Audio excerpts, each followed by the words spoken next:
Hi, everyone. Welcome to Color in Art and Mental Health, the perception of color in art and its impact on mental health. My name is Anisa Ahmed. I am a second-year student, PhD student in the clinical psychology program at Texas A&M University. And with us today, we have aYo Binitie. aYo Binitie is an artist and creative technologist who splits his time between Nigeria and England. A former art lecturer, he has worked as a developer and media consultant on several high-profile corporate projects for companies like Peugeot and INEC, to name a few. His paintings are in several public and private collections.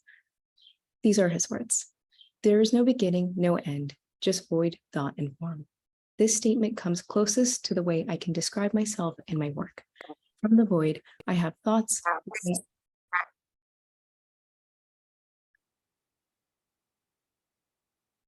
Sorry about that. From the void, I have thoughts of what I would like to create, document, and record, bits and pieces of experiences of my journey through life.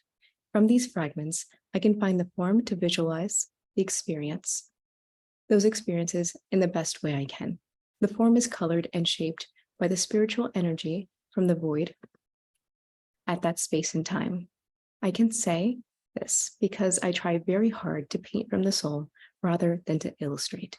Painting this way can be challenging, as you have no idea of the direction, just the goal. But sometimes from the inevitable accidents come new and exciting directions. African mythology, dance, gesture, and motifs feature a lot in my work. I find it necessary sometimes, a sort of self-exorcism, to visualize and paint strong emotional subjective states in my mind. The goal is to make my being and vision more beautiful, meaningful, and spiritual every day that journey continues. Okay, so with that being said, I will pass it over to Mr. aYo to begin his talk. Good evening, everyone. I think it's actually afternoon over there, but here it's evening. So welcome to this chat. We're going to talk about color, its effect on mental health, and its effect on us, our state of well-being, and see how we can use color in art to impact positively on our lives. First of all, I think we need to get through all the legalese for this chat. So I'll start first by sharing my screen and letting you get a glimpse at all the things we need to cover before I start.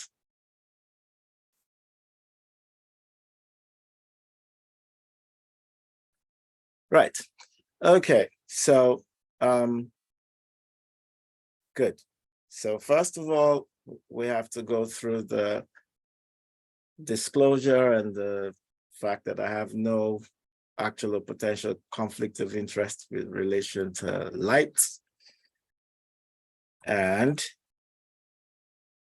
I'm aYo Binitie. I'm an artist. Going away. I'm also a technologist. Like fingers moving from cotton sack to roll. They say the sound was a chalk. Thank you. I'm a creative technologist and a former lecturer of fine arts in the University of Benin, Nigeria. At this time, I work as a creative director for a company in the UK called Jivebird, and I paint. Well, so what exactly? Let's look at the whole concept of color, you know, and what we're going to look at today is, look, what is color? I mean, how does it affect us? Why is color important? You know, how do we express ourselves with color? How does color affect our ability to express ourselves? How does color help us to manage our mental health? Does consuming art help? Do we need to take cognizance of the kind of colors that surround us and stuff like that? It's actually quite an interesting concept. Now, the whole idea of color is a weird one because, quite frankly, even this conversation we're having would not be possible without color. It exists everywhere. It's just everywhere. When we close our eyes to sleep, we see color.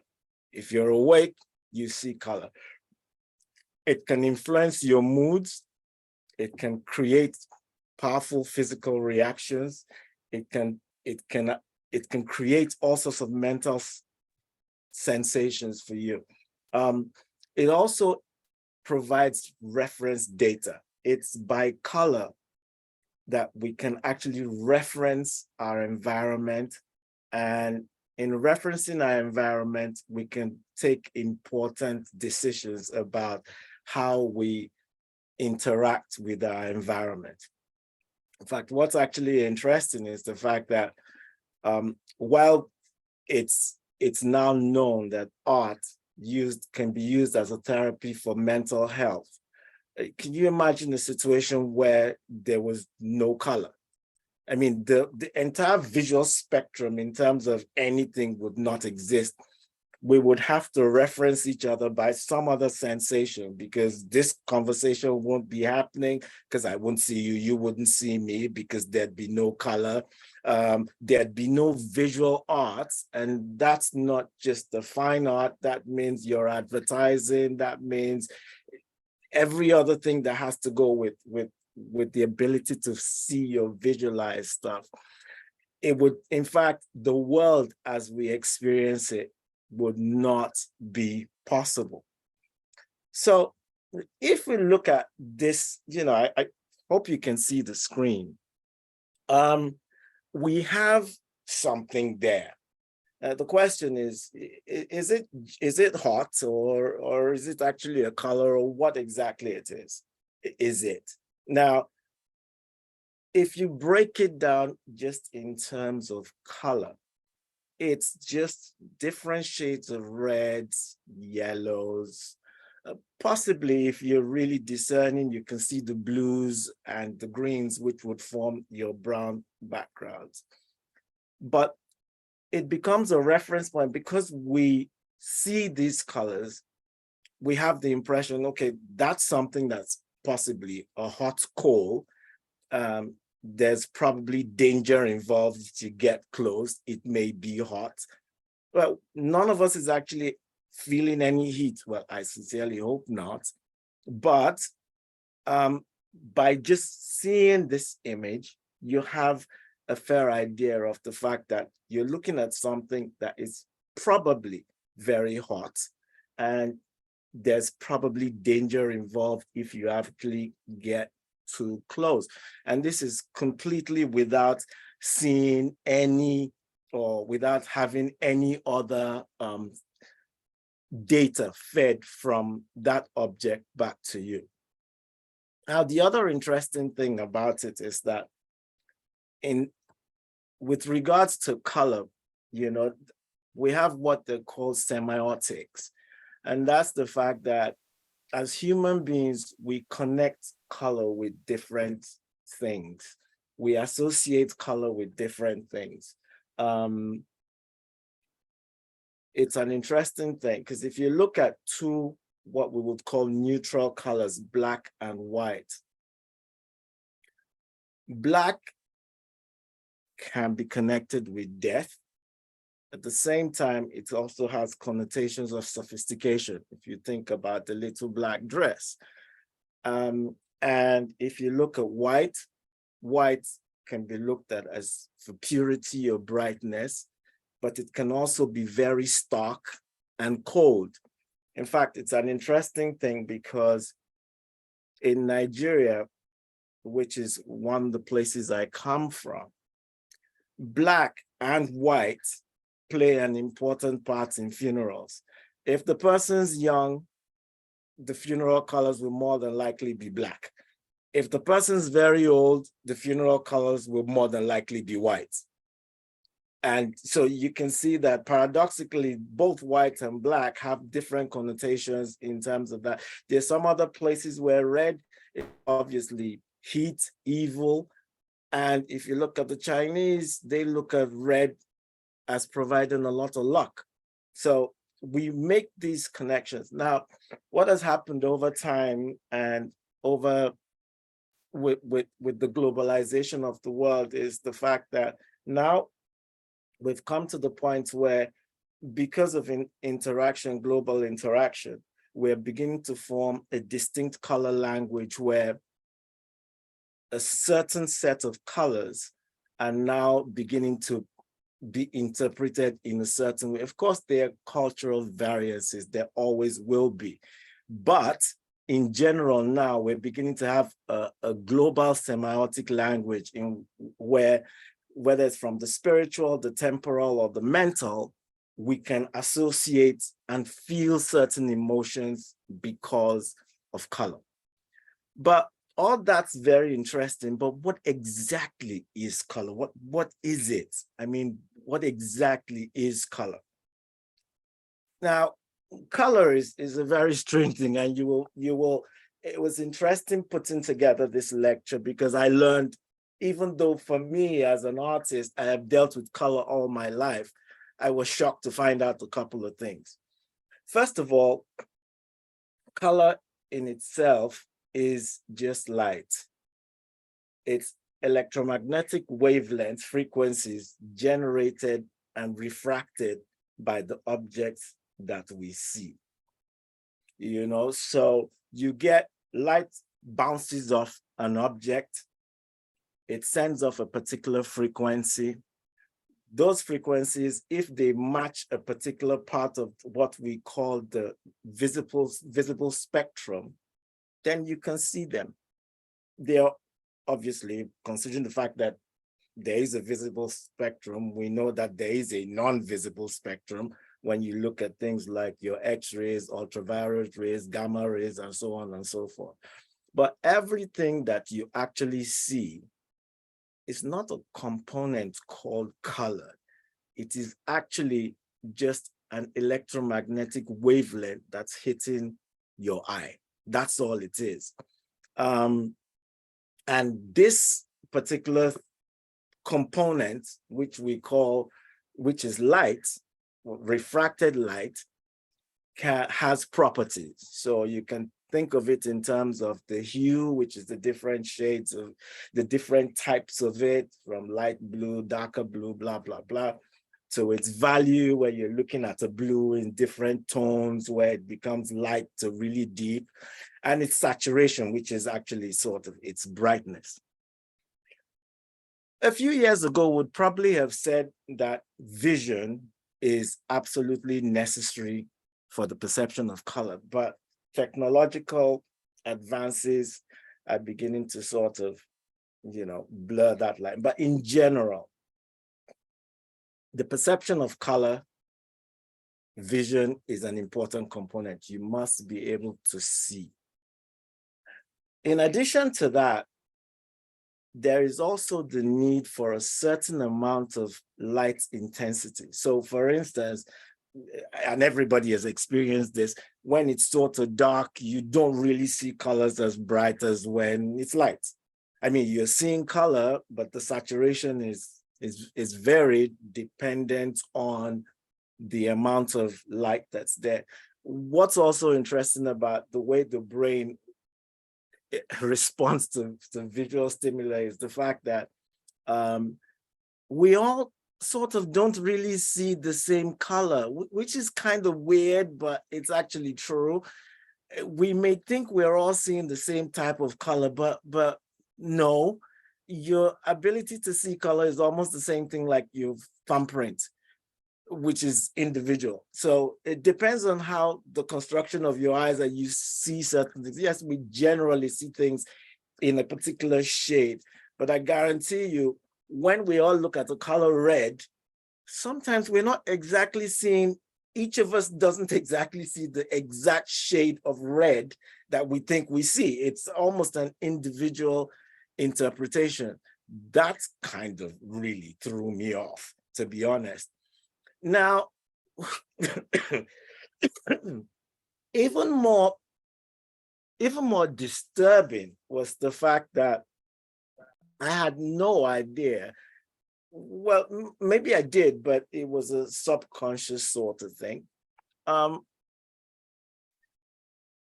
as we know, frequencies of the non-visible spectrum have effects that we know about. X-rays, obviously, you can tell. You go, they put you in the machine, they can see your bones. Ultraviolet rays, they do their own kind of thing. Now, because all matter, and this goes back to that old fellow called Einstein who likes to confuse everybody, because all matter is supposedly, oh, well, it's been proven that there's the whole idea of wave particle duality. So everything in matter is actually wavelengths, frequencies, myself, yourself, the light and all that. What then happens is that in addition to visual stimuli, every time that you're somewhere where there's color, there's also a frequency stimuli. So it may not be as potent as an X-ray, but believe you me, every time you see those reds, they're kind of interacting with you as well, because we're all vibrating and the red itself is vibrating. So we're all kind of wobbling along together. Now, so, oops, sorry, that's my bad. Okay, so because of this, we do realize that actually light and color does interfere with us. Now, why do I say so? First of all, we know that we're all kind of vibrating. The light, the color, and us, we all have these vibrations. I guarantee you, especially people who've lived in cold countries, you've all suffered from, well, maybe not all of you, but we all know of somebody who suffered from seasonal affective disorder, which is what happens in the winter months when you're deprived of light. A lot more people are depressed, a lot more people wearing black, you just don't feel your optimum, you just want to sleep. This is a direct effect of not having enough color being introduced in your system. And I personally have had the experience where I've been working a lot indoors. I feel uncomfortable. The moment I go out and I'm exposed to light and bright colors, you perk up. There doesn't seem to be any real reason why you should perk up, but the real thing is that you've exposed yourself to brighter colors, and therefore those colors have had an effect on your mental health. Now, a guy called Max Lucha, he was a Swiss psychotherapist, was the first person to actually, well, maybe not the first, but documented that that there was a direct concrete link between a person's color selection and their state of mind. And I will show you a really interesting example as we go along. Now, Lucha believed that the colors you chose were dependent on your personality, and to a great extent, obviously, your personality is dependent on your mental health. So you tend to drift in certain directions in terms of color, depending on the way you feel. And I'm sure that you all have in some way, either when picking clothes, there are days when you just can't do anything but wear black and nothing else fits, because that's the only color that seems to trigger some sort of harmony with you. But then there have been other studies which have shown that, if you are in a room where there's a lot of red, you have an increased heart rate, and that leads to a lot of adrenaline being pumped into your system, and you become a lot more active and energized. Now, this particular color, which is Baker Miller pink, it has a very interesting story. Now, it was discovered by a guy called Alex Schaus, who was a follower of Lucha. And he identified a particular shade of pink, which was called P618. That particular shade of pink was shown to have a positive calming effect and lowered the heart rate. So they started in 1979, they painted some prison cells with this particular color, and it was found to make a lot of the prisoners less aggressive. In fact, the name Baker Miller pink comes from the fact that they were Baker and Miller were the directors of the correctional unit where this particular color was used. More interestingly, we found that some sports teams have actually used Baker Miller pink to try and psychologically have a calming effect on their opponents. So there's a guy called Hayden Fry, who was the coach for I think the University of Iowa, used to make sure that all the locker rooms in their opponents' changing rooms were pink, the urinals and everything. And he used to say there was no time that a coach talked to him about the fact that, oh, what's with all this pink in our changing room, that team ever won. By the time they had enjoyed enough pink, they came out to play too docile to do anything. So this is how powerful, color can actually, how powerful the effects of color can be on us. But the really curious thing about this, and that's the really weird part, there is no actual component on anything that is actually called color. Everything you see that is color is just refracted light. Your clothes don't have color. It's whatever is in the material in the clothes that's refracting light to you, that's making you think it's green, blue, yet nothing. Even paint pigments they don't possess any component called color. The material in them, which is vibrating at a particular frequency, is what gives your eyes the sensation of a particular color. But in itself, color as a component doesn't exist. To be honest, that shocked me. Considering the fact that I've spent all my life painting, to think that my alizarin crimson and all that, all it's doing is it's just generating electromagnetic frequencies, that was really shocking. Now, in general, when we're talking about color, we always tend to look at color and the way it affects us in terms of warm and cool colors. Now, your warm colors are generally what we would call energetic colors. So, your reds, your oranges, your yellows, obviously we all know, no, we don't all know. From a Western perspective, I think I should correct myself, red is associated with romance, excitement. From a semiotic perspective, from a global perspective these days, it's the reason why you have red traffic lights, because nobody, if you see a red in the road, you immediately go to stop. It's because it's become a global language, even though in some other cultures, the red might actually mean something else. Now, you have your oranges, you have yellows, and then you go to the cool colors where you have your greens, you have your blues, you have your purples. But what's actually also interesting is that certain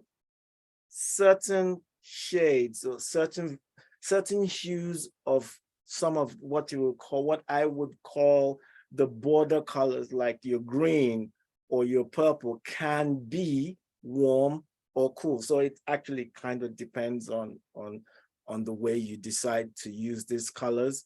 And then of course you have what is usually called, what people normally call your neutral colors, which are your browns and grays and all that. But in those as well, they tend to fall into warm or cool, depending on the manner in which they're used.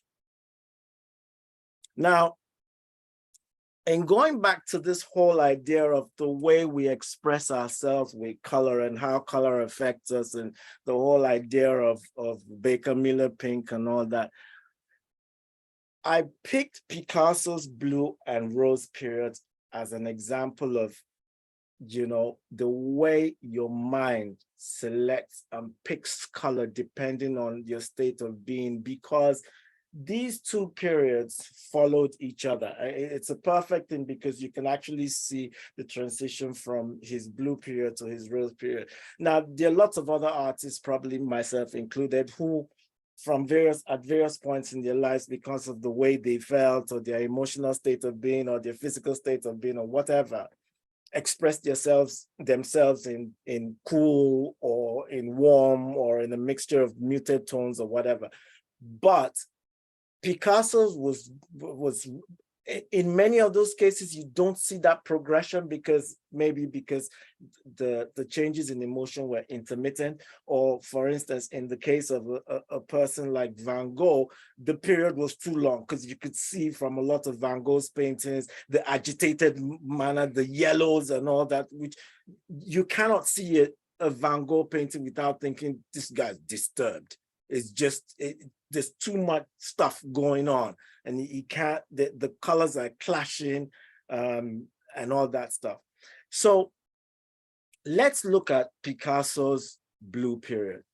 Now, it's interesting because that period was from 1901 to 1904, and a friend of his, Casagemas, died, committed suicide. And Picasso was extremely distraught. In addition to that, he had no money. That's something that a lot of starting artists can kind of understand.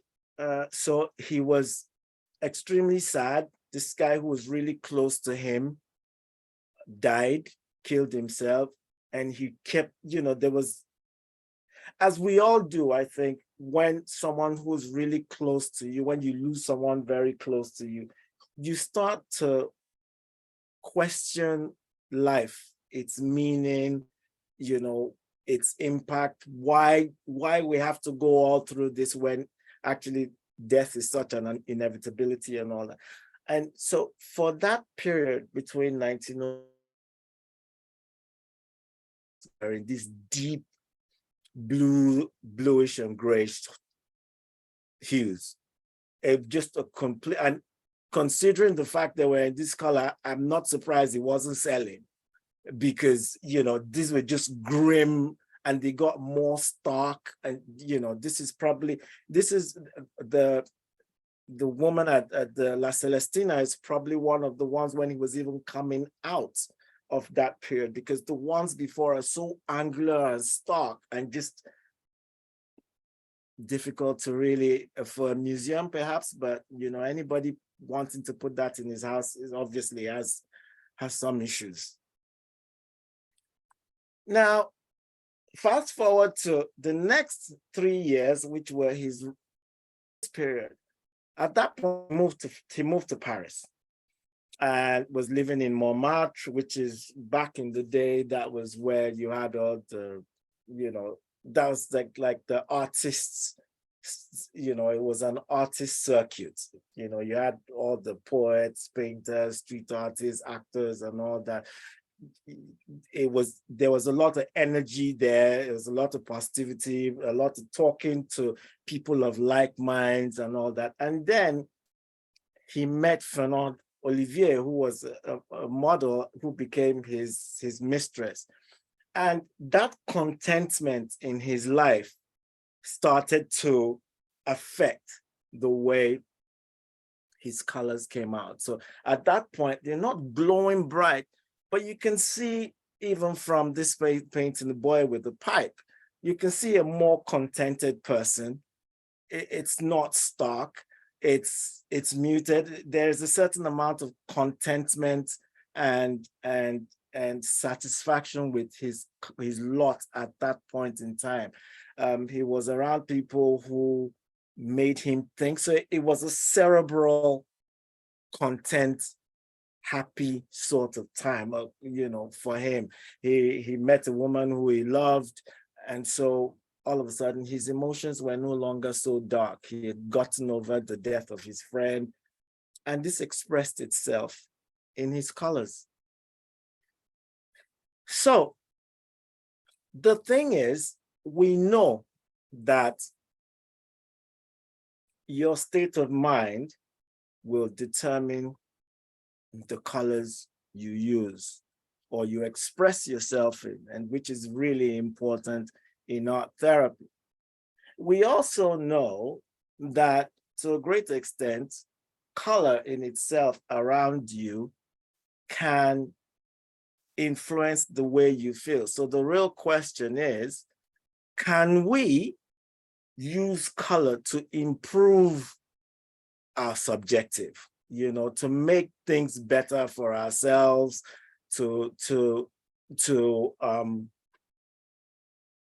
improve our mental state of being, our mental health, and therefore, because there is a follow-on, improve our physical health.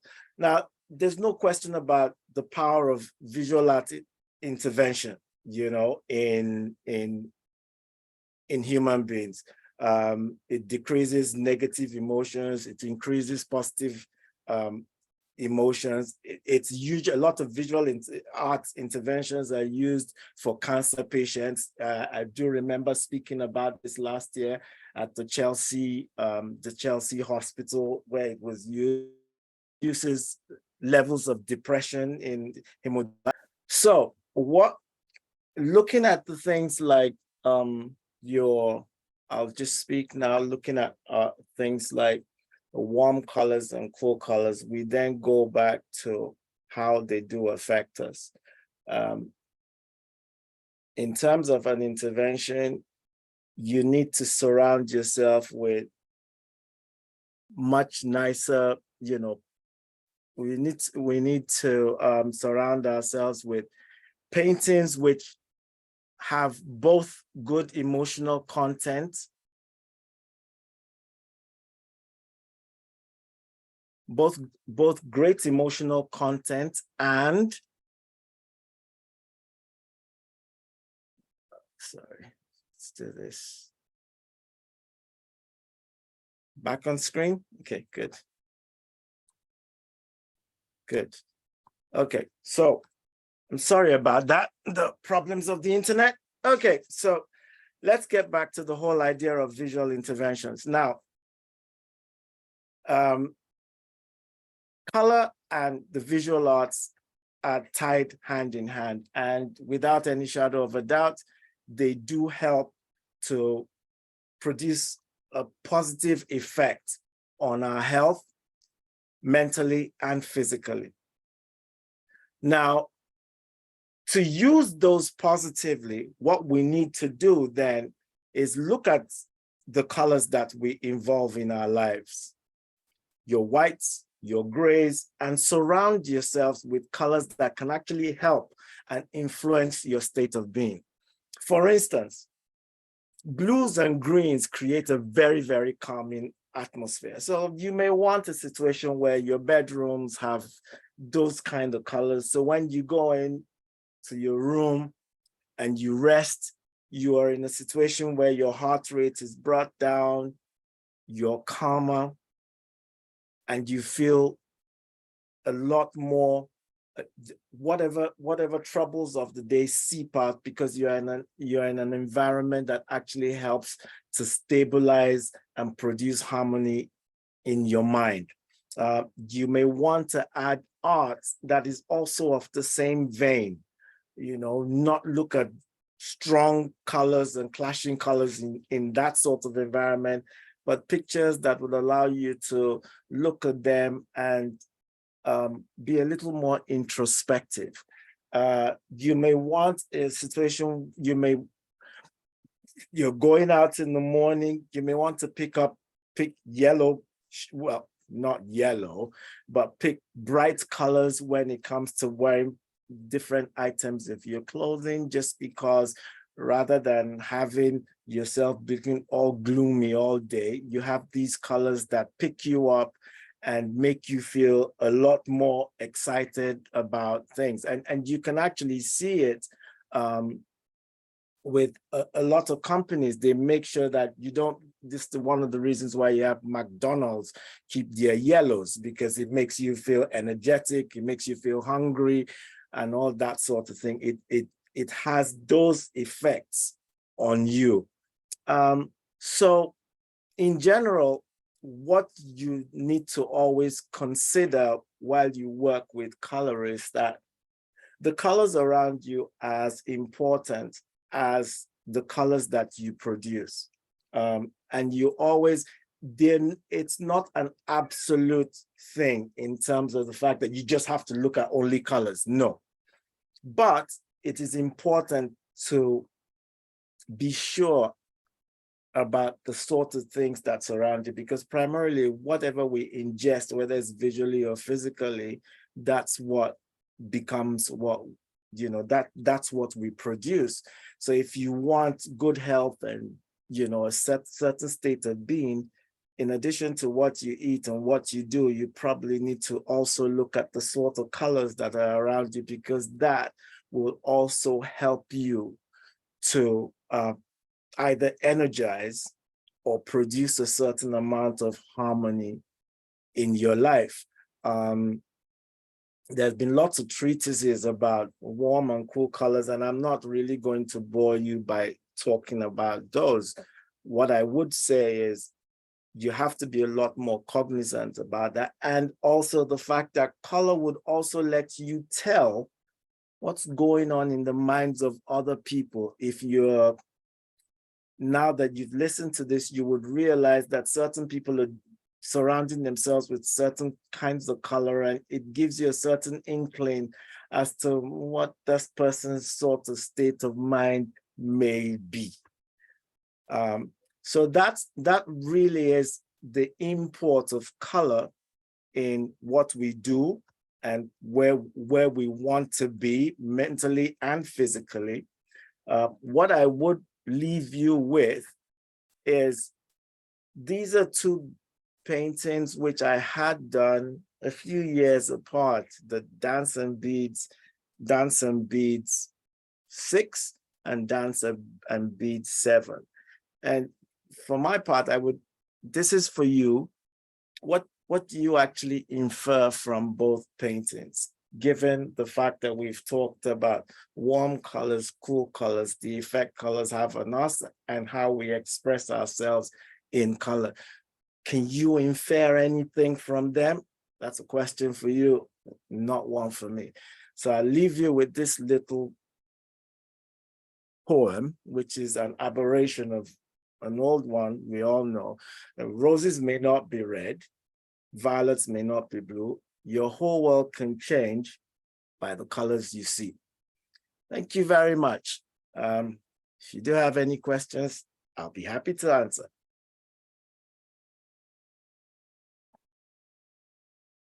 That was wonderful. I initially had a few questions start, but of course, if anyone wants to jump in at this moment in time, you're more than welcome to.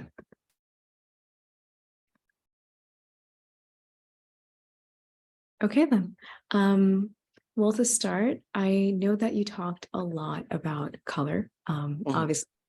And one of the parts that was especially salient to me was this concept of sensation and perception when it comes to color, especially said that when we're looking at colors, they're not really there. It's just the way that we internalize them and process them. That's correct. So I'm curious, like, when you made that realization yourself, how has that informed your art since then? And how has that continued to inform the work that you envision yourself making? I think for my part, it was an affirmation of something that I probably knew, but I'd never really thought about. But I think from that particular point of view, that there's no color and all we're doing is dealing with vibrations, I'm now beginning to think that the next set of pieces that I'm going to create, in addition to the subject matter, I'm also going to be looking at the sort of psychological effect that I want to create on the viewer. Because I always thought that the color and the subject matter would suffice. Now I'm beginning to understand there's also a vibratory element. There's a frequency modulation element to it. So I'm going to also try and see how that can be exploited as well, because it then makes the work a lot more emotive, and you can perhaps put together, it just becomes a lot more impactful. It's actually kind of interesting because, and this goes to the whole idea of vision being almost like a fingerprint. It's a biometric signal.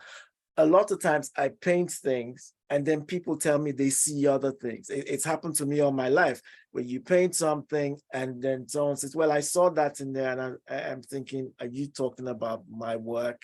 And they say, yes, and we see this and we see that, and we saw that color, and that goes to show how much these vibratory things, this frequency interaction between color and matter continues to happen.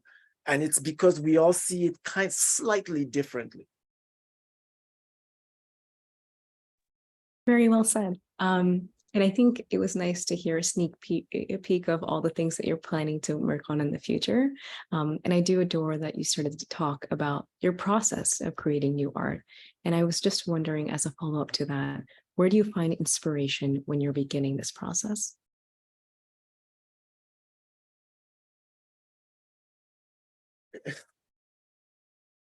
That word inspiration doesn't really exist much these days in my life. I think that when you paint, you have to go beyond inspiration. My dad, God rest his soul, always used to say that it was 99% perspiration and 1% inspiration. That really is what it is. The painting behind me, which is Dance and Beat 7, is a series in the pieces, in the set of, it's a series called Dance and Beats, and this is the 7th. There's the 8th and there's the 9th coming. You have themes which you need to explore, and you get better by exploring the themes consistently, and that's been shown before. If you look at the water lilies of Monet, it was consistent working on something over and over again till you get the actual essence of it. So I think that's the way I work. I look at themes. So we're working the dance and beat themes, and we're working the deities of Africa themes. And so you continue to focus on those. You're working Ogun, you're working Eziza, you're working Oya, you're working Yemoja, you're working Shango. You continue to exploit each one till you get better. With everything, you start something, the first one's good, the second's better, the next is even better. And so you don't stop at one, you start with the theme and you continue to push and express that theme till it gets as good as it can. Yeah. So that's the way. I appreciate the clarity too, because as you talk about it, I hear not only the drive, but also the passion in wanting to continue to improve. Well, passion. It's a word I'm really scared to use. I think that in certain things we're born to do certain things and we just do them. I see that all around me with lots of members of my family, and a lot of what they do now that we're all grown up is not much different from what we did then when we were much younger. The signs were all there, the inclination was there. The ones who were creative like myself have always been creative, and that's just what and who we are, and we cannot do anything different. So I think that with the passion and all that, you are what you are, and you continue to try and be a better version of what that is, and that primarily is it. I think every so often you're inspired to do something. If you're working through something all in the middle of I got to do that, and then but it's a rarity. More often than not, you're working at something, and in the work, you're more driven, and in the work, mistakes and accidents happen that will drive you towards usually an undisclosed but interesting goal. Yeah, That makes a lot of sense to me. I'm getting a full picture as to like your mindset, and that's been nice. And I want to hear more about what you would call your favorite part of using art as a therapeutical practice, because I think it's just nice to hear like your perspective and your thoughts on that. I think, sorry, Moji, I'll answer that just after I finish talking to Anissa.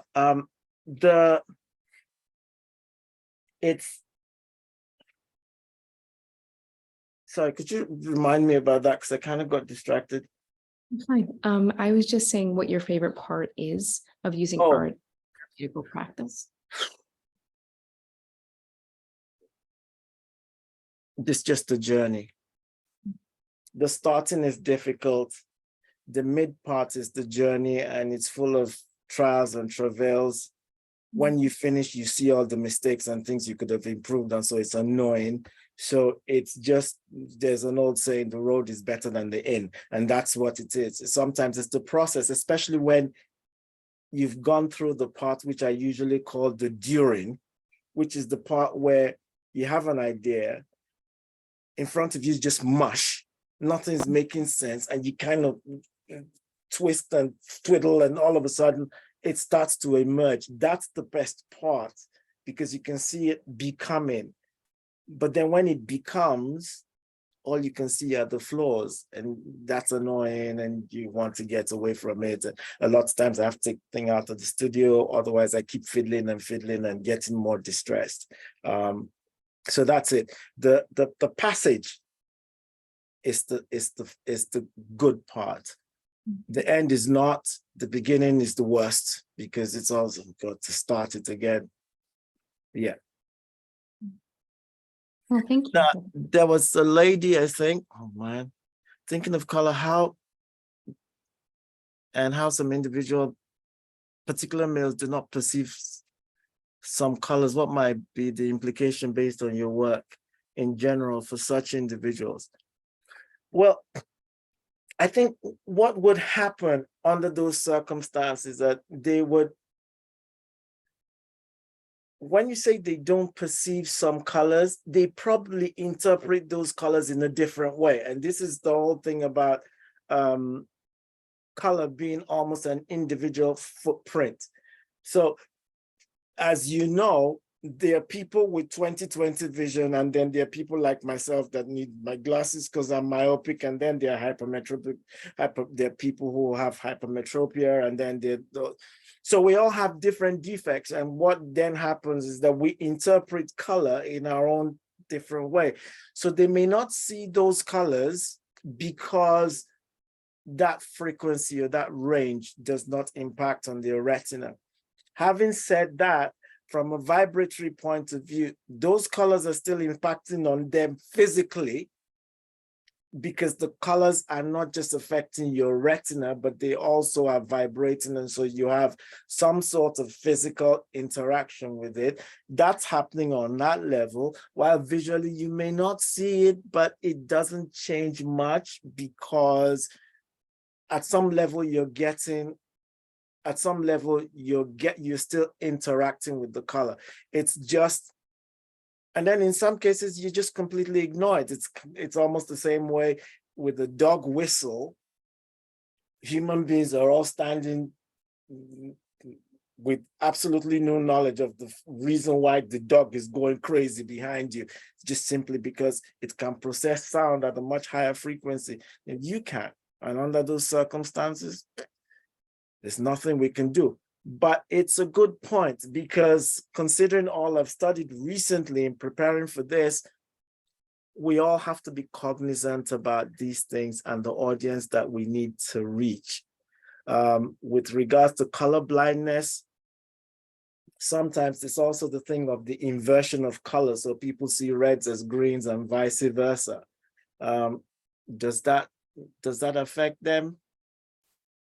It's difficult to tell, because their own experiences have always been in that particular color range. So maybe it does still affect them in that particular way. I don't know. It's an interesting question, but I think with these things, there are no definitive answers. We're looking at suggestions and things that may or may not happen and stuff like that. I hope that helps.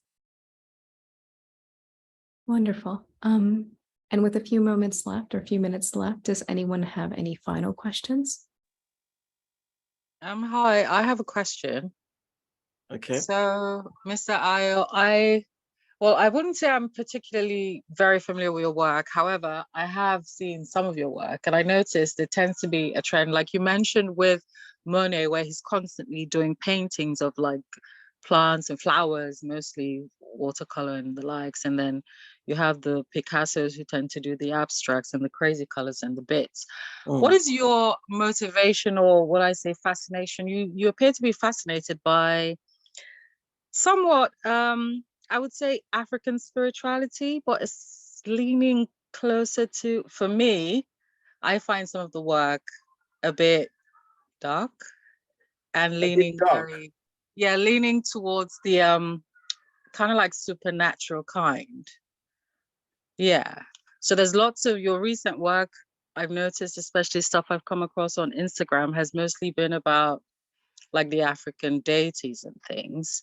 And previous work of yours I saw when I was much younger. I remember this particular work. I think it was oil on canvas or something. It was a painting of a lady in bed, and there was something like an incubu hovering on top of her, and it's literally burning my brain. So I like, yeah, I remember seeing that. So I always wondered, I found your work a bit leaning a bit dark, sort of. So I just always wondered, what is your inspiration? I think that's, you know, a lot of times we can only be who we are, and it's very difficult to actually say what drives you. Where we are today is a combination of your background and all that sort of stuff. Now, my background is this. I'm the son of, I'm the son of a psychiatrist, a very good one, God rest his soul. And so I grew up in a household where I consumed a lot of stuff with regards to mythology, with regards to, I was reading stuff about Plato and the Odyssey from when I was a child, Chinese myths and fantasies, and all that. And I've always thought that we need to record these things. If you talk to anybody about Thor, they know Thor. If you talk to anybody about Aziza, for instance, they don't know him. This is part of our heritage. It actually has nothing to do with the spiritual nature of it, but the fact that African stories need to be recorded. African stories need to be preserved so that other people coming after us can see and have a definite pointer towards what we were and what we are. So yes, there is that. There's also the fact that I've always found it important to paint the subjective. One of the great things about visual arts is the fact that you can paint your soul. You can take someone somewhere that is nobody can go. That's what attracted me. In fact, when I was in art school, most of my teachers thought I was more of a natural sculptor. But I love painting because you can open a portal to a brand new world, and it's just yours. And you can show people a whole load of things. So a lot of it is introspective. How do we feel? If you've noticed, a lot of my paintings seem to have women meditating or thinking about something. And there's that as well, because for my part, I've always found, in my view, I think women are the most beautiful things ever created, and they can embody the entire range of emotions that you need: strength, empathy, resistance, and all that stuff. So it's a lot easier to show this gamut of emotions using women. and painting in a particular way.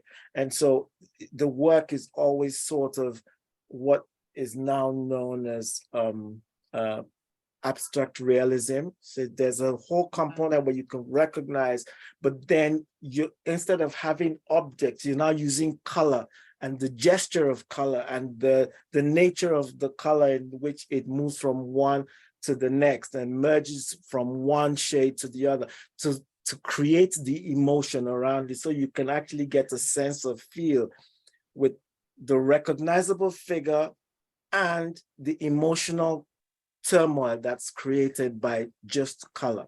So that's it. It's not so much a leaning towards spirituality. I think it's more a leaning towards recording and safeguarding